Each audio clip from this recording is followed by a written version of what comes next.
Hey everyone, I'm Kevin Gosztola, and welcome to the Dissenter Weekly update for October 8th, 2020. This is a show for Shadowproof.com. Before we get rolling on our whistleblower stories for the week, Brian has a few things for you. Hey Kevin, good to be back with you doing this show. It's been a while, and thanks to everybody who is joining us. I just wanted to remind you all, well, first of all, I wanted to thank you all for the donations that you made to help Kevin's coverage. Enormously helpful, and it was really meaningful to see that support, so thank you.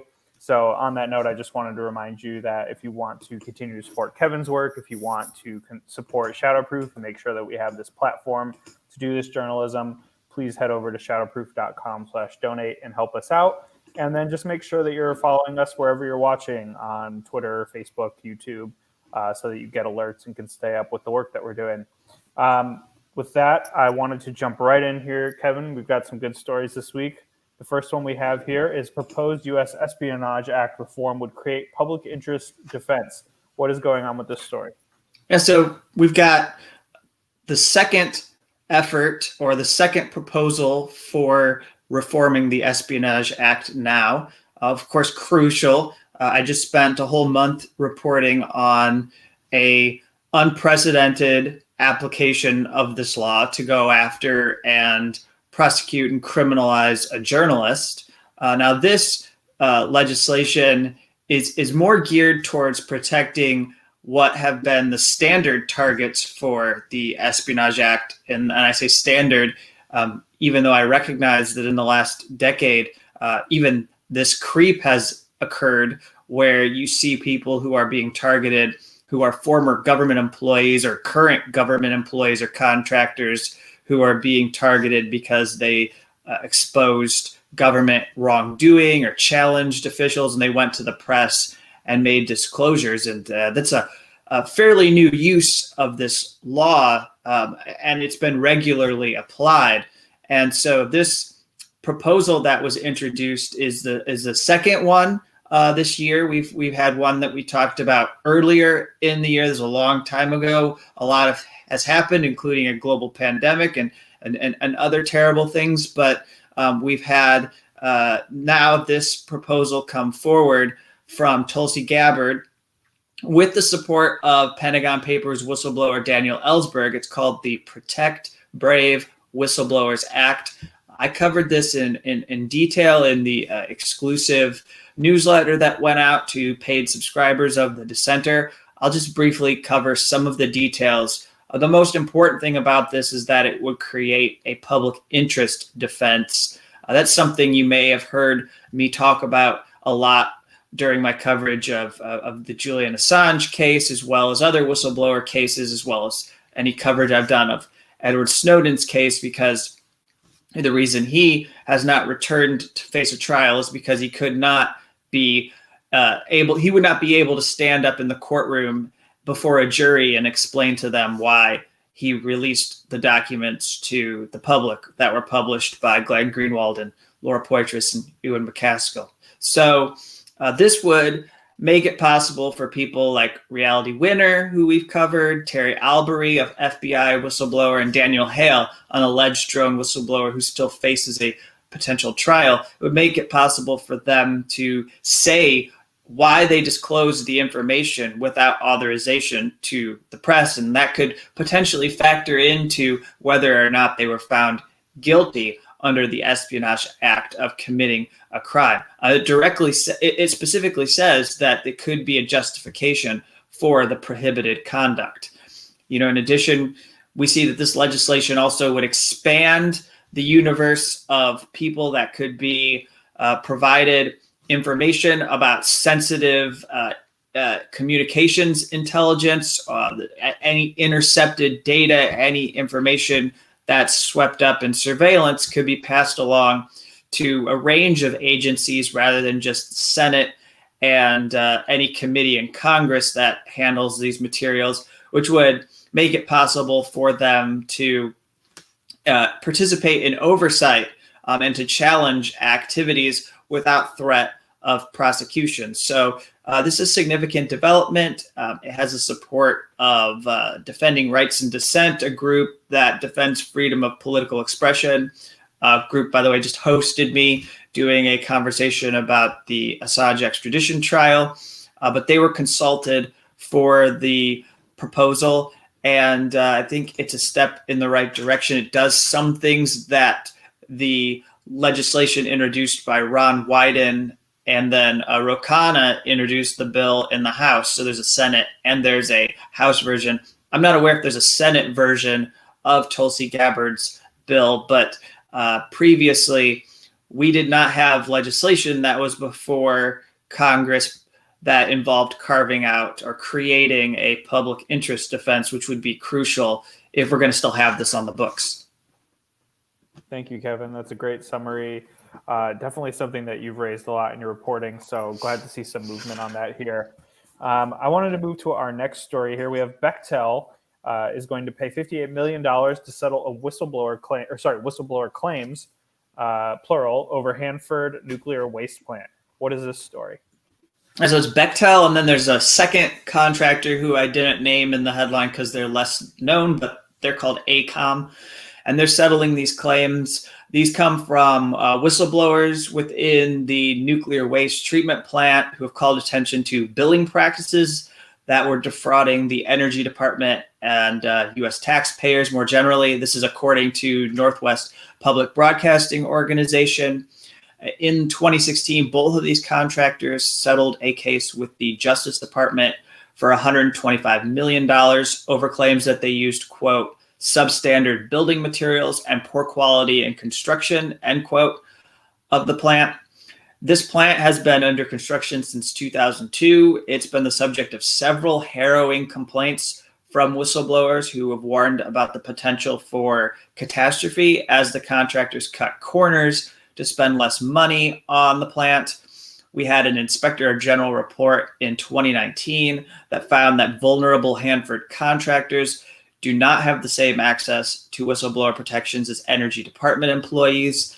Now, this focuses on billing practices and that is something that the Justice Department is willing to attend to. But what we really need attention to is what is going on with this plant and the kind of retaliation and threats to their lives that these whistleblowers face from challenging Bechtel because there's a huge threat of something terrible happening if Bechtel is allowed to continue to operate and complete this plant without more regard for what could happen if the nuclear waste is mismanaged. Thank you. Our next story here, we have Western countries shut down testimony from former OPCW director on alleged chemical attack in Syria. This is something that we've discussed on the show, something that you have reported in the past, Kevin. What is happening here with this story? Yeah, and so credit to Mate over at the Gray Zone. He's been a leading journalist on this story. I'm pulling from his update that was posted. I'll also be talking with him on the upcoming Unauthorized Disclosure podcast show that I do. And I think this is something important to cover. It carries on some of the work that I think needs to be done in relation to the prosecution against Julian Assange, because at the core, part of the prosecution of Julian Assange is about the U.S. government's assertions that it does not have to be held accountable, that it should not be held accountable under international law, that it should be able to dictate the way in which human rights bodies and even international legal bodies operate in order to deal with any kinds of abuses or crimes, and most importantly, it means that they never have to be held responsible for what they have done. And so in this, we have another example of interference in the effort to have oversight over an international body, and also challenging the way in which the OPCW was used to make it clear that an attack had taken place, to basically ensure that nobody questioned military strikes that were undertaken by the US government and with the support of European countries like the UK and France. And so in April 2018, Duma, Syria, there was a belief that an alleged chemical attack had taken place. It was blamed on the Syrian government.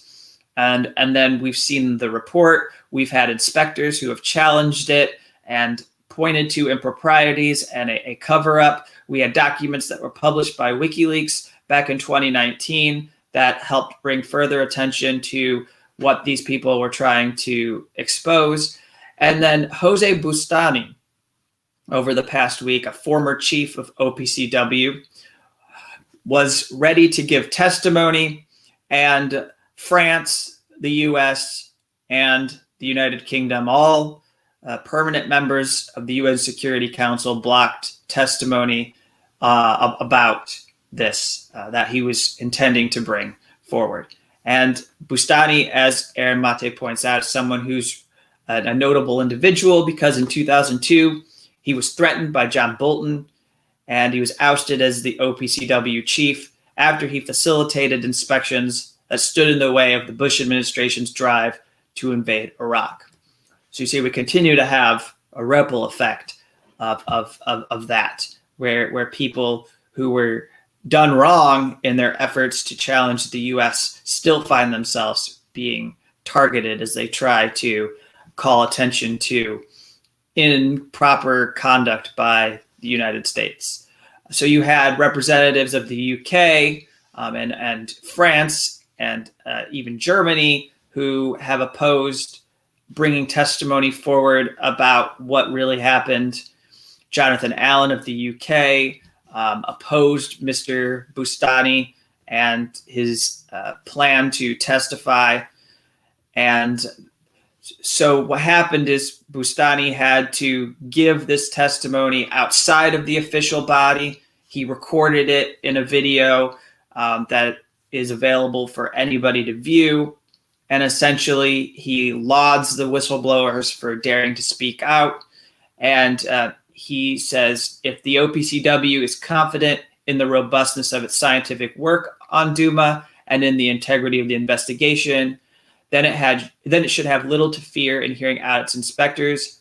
If, however, the claims of evidence, suppression, selective use of data, and exclusion of key investigators, among other allegations, are not unfounded, then it's even more imperative that the issue be dealt with openly and urgently.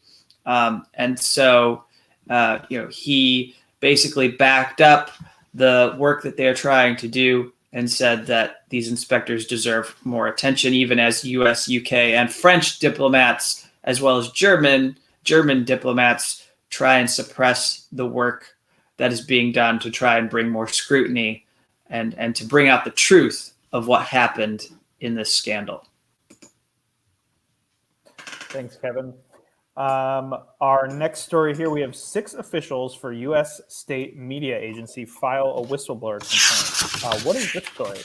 Yeah, so I'd like to first issue a disclaimer just to say that I do not support the existence of this state media agency, but nonetheless, it seems that they are revealing some misconduct within the agency that is worth paying attention.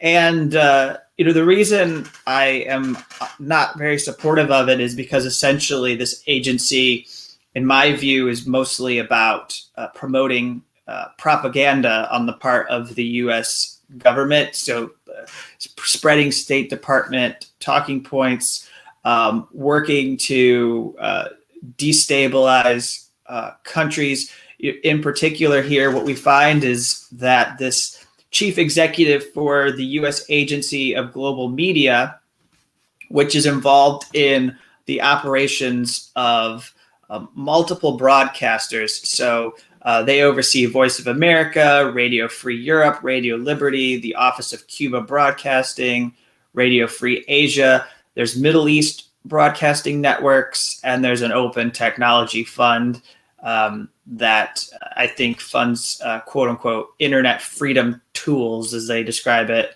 And so they're upset because this executive who was brought in named Michael Pack has targeted them for retaliation, and it brings out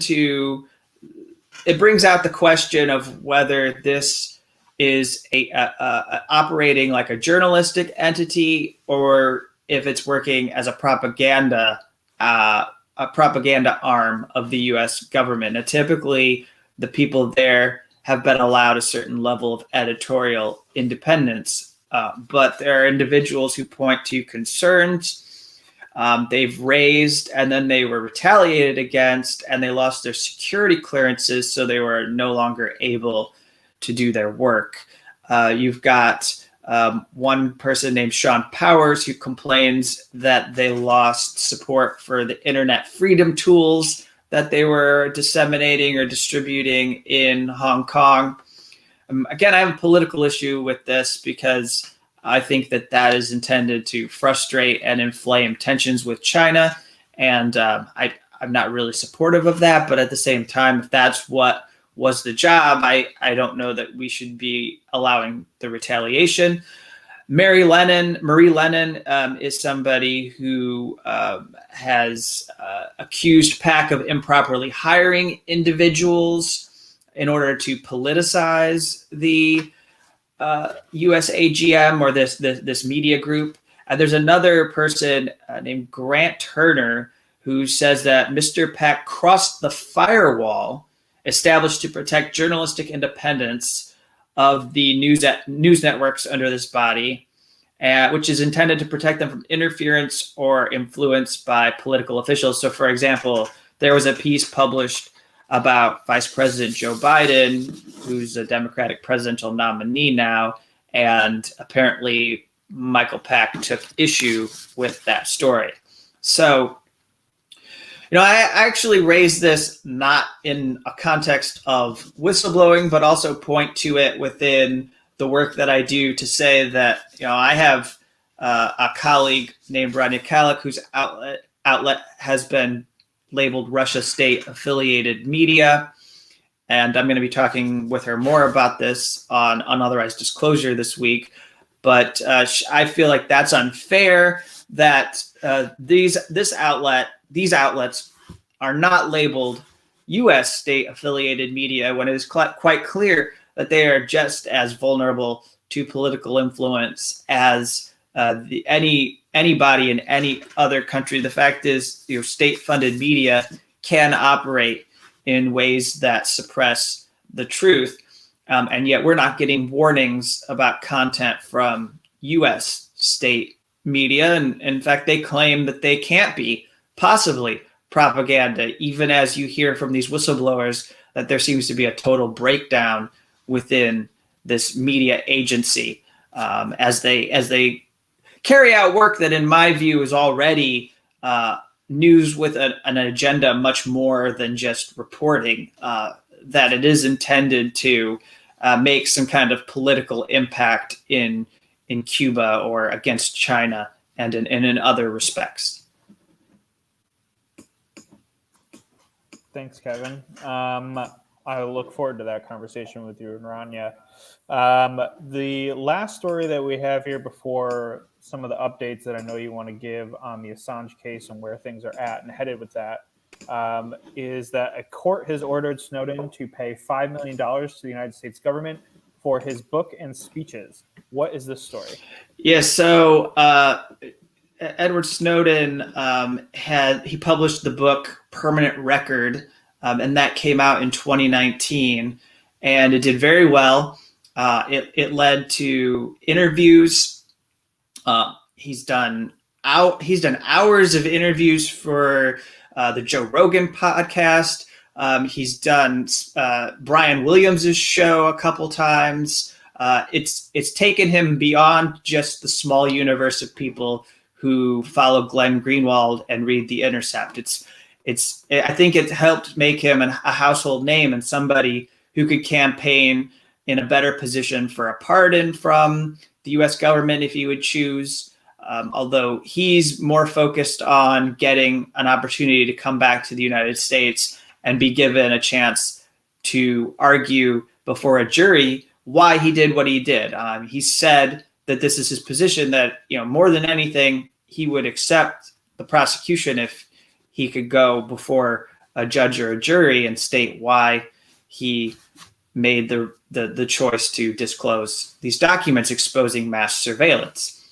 And so in the course of doing these speaking engagements and in the course of the book royalties that have come from Permanent Record, a federal court, which is in the Eastern District of Virginia, this is where he was indicted.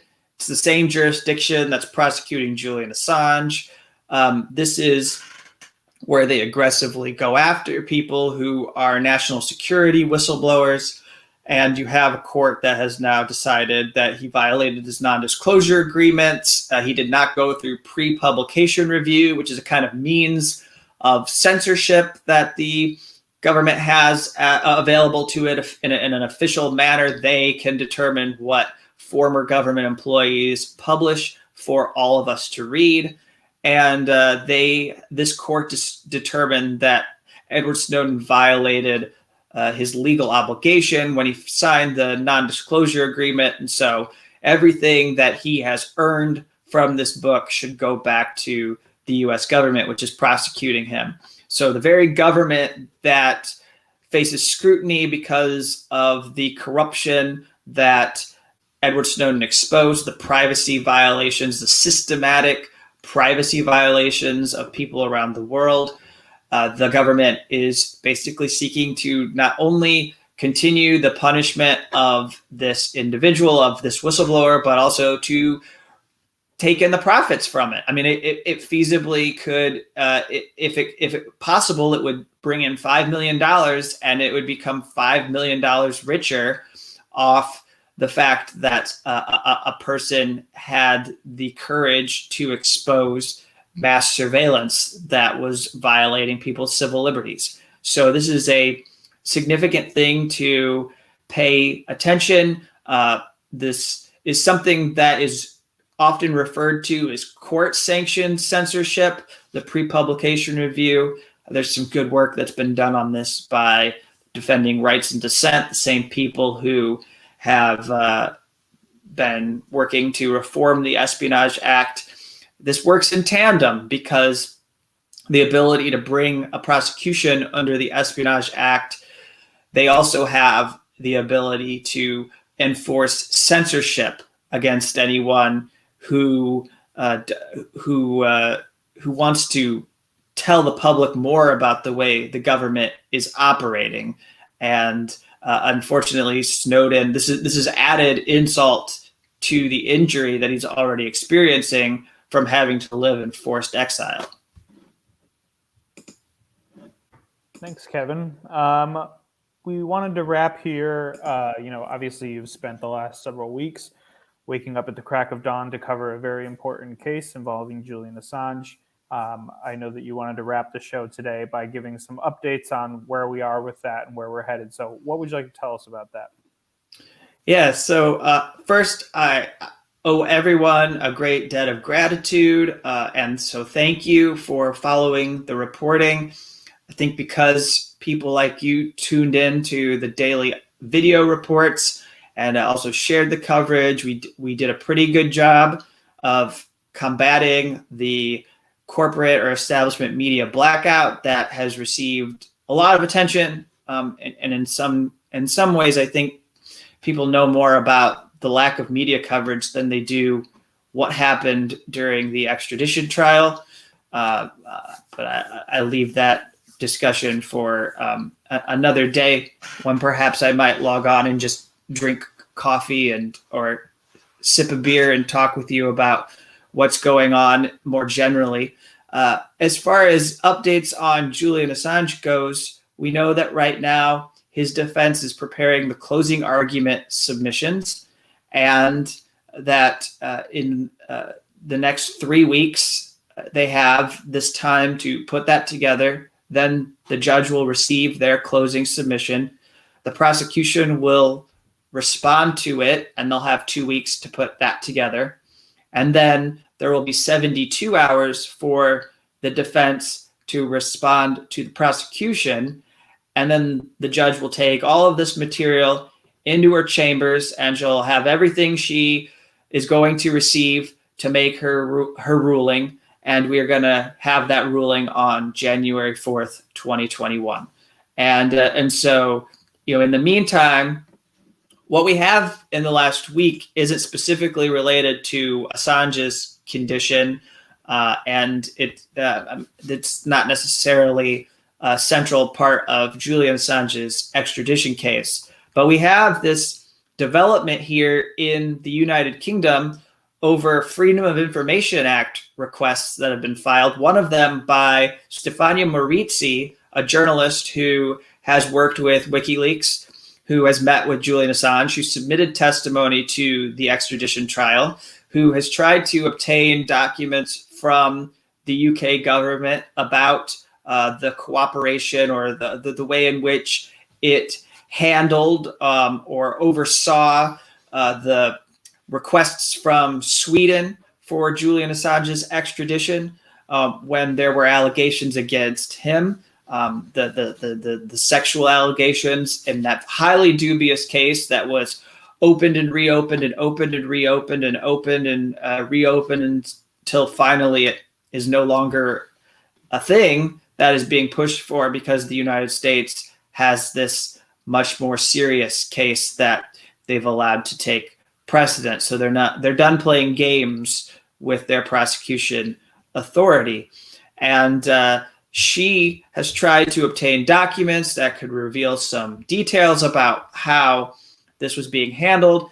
And now we hear that there's going to be a hearing by the Home Office, the Metropolitan Police, the Information Commissioner's Office, and they're going to hear 13 separate cases. They're essentially going to be kind of melding together this question of whether somebody who isn't from the UK may apply for information and submit requests to UK government departments. So this is important kind of a hearing they're having take place. They're going to litigate whether people like me in the US and others around the globe could make freedom of information requests if they're not UK citizens. And I think it's been pretty accepted that you could apply if you're not a resident in Britain. So I wonder what's going to happen here if they make it an open question, or if they decide that perhaps Stefania Maurizi doesn't have the ability to access this information. I'm not quite sure what they're going to do, but I note that Jennifer Robinson, who is on Assange's legal team, is representing Maurizi, along with another lawyer who is involved in freedom of information. I think this is worth following. It isn't the most dramatic or sensational kind of a proceeding to hear about trying to get access to documents. Isn't anything that rises to the level of significance of an extradition trial, but it's still, we're talking about issues of press freedom, and in the wider war on journalism against Julian Assange, it seems like another thing that could be collateral damage is people's access to freedom of access to this information. It seems like freedom of information could take a hit, and that could be one of the results of trying to keep secret what has gone on over the last decade in the war against Julian Assange and the WikiLeaks media organization. So I think that's an important update to put out there. And so I believe that's it. I'll conclude there. I did a report that got some good traction about the FBI in the UK that was handed over legally privileged materials in the Ecuador embassy, and they have that in their custody, and that calls into serious question the idea that Julian Assange could ever receive a fair trial. They have confidential medical data. They have an archive of material. I think it's largely historical, but they have an archive of material that was a record of WikiLeaks' activities and stuff and work that they had accomplished. All of this being in the custody of the US means it could not be used for his defense in the extradition trial. So there's a lot of issues that raises. I did a full detailed piece that is at dissenter.substack.com I'll close by encouraging you, if you're not a subscriber, to go to dissenter.substack.com, dissenter.substack.com, to become a subscriber of this newsletter. We used it during the extradition trial to give daily reports, written reports on the Assange trial. All of those are still available if you would like to catch up to them. But now it goes back to the more weekly schedule, where there'll be a free report, and then there'll be a report that is available every week exclusively to people who are subscribers, those of you who are generous enough to support independent journalism. Thank you, Kevin. Glad you made that reminder there. And thanks to everybody who joined us today and is commenting and sharing and liking this video and our other videos. Really appreciate it. And I guess we'll just leave it at that. Subscribe to Kevin's newsletter. It's excellent. Chip in at shadowproof.com/donate as well, if you prefer. And make sure you're following us. And we will catch you all next week